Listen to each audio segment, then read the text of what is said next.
So when I was in junior high, I had a hard time realizing who Jesus is. You see, I grew up as a pastor's kid, so I spent a lot of time in church, and while I was in church, I heard nonstop rules that I had to follow.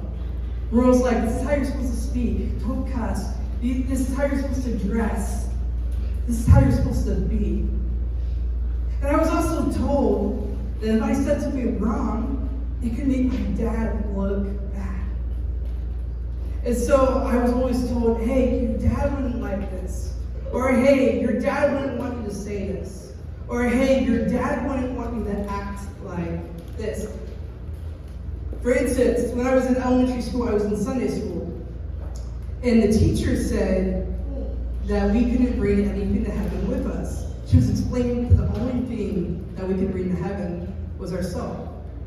See, 9-year-old Taylor really disagreed with that. So 9-year-old Taylor walked up to her and said, no, I can bring my cat. I love my cat. This is a picture of my cat right here. Her name is Missy Petunia. And she's awesome. I've had her now. She's 17 years old. Yeah, she's an old cat. But I walked up to my teacher, my Sunday school teacher, and I said, no, I'm going to bring my cat to heaven. And she said, you can't. You can only bring yourself. And I said, you're wrong. So that was not good. Later, my dad heard about that, so he had to pull me aside, and he had to correct me and talk to me about it, and how I shouldn't have talked to my Sunday school teacher about that. But it made me realize something, that this idea came to my head, that I could let my dad down, and that I could also let God down.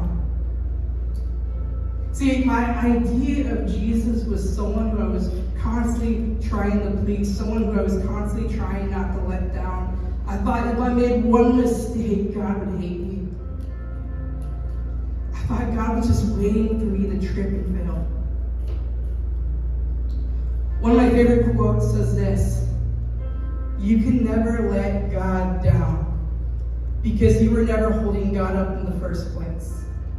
He is holding you up, and He will never let you down. After that, I realized that God loves me. It was a difference maker. I realized I was trying to be perfect in how I walked, how I talked, how I dressed, everything. I was trying to be different. And it's not bad to want to be better. It's not bad to change yourself.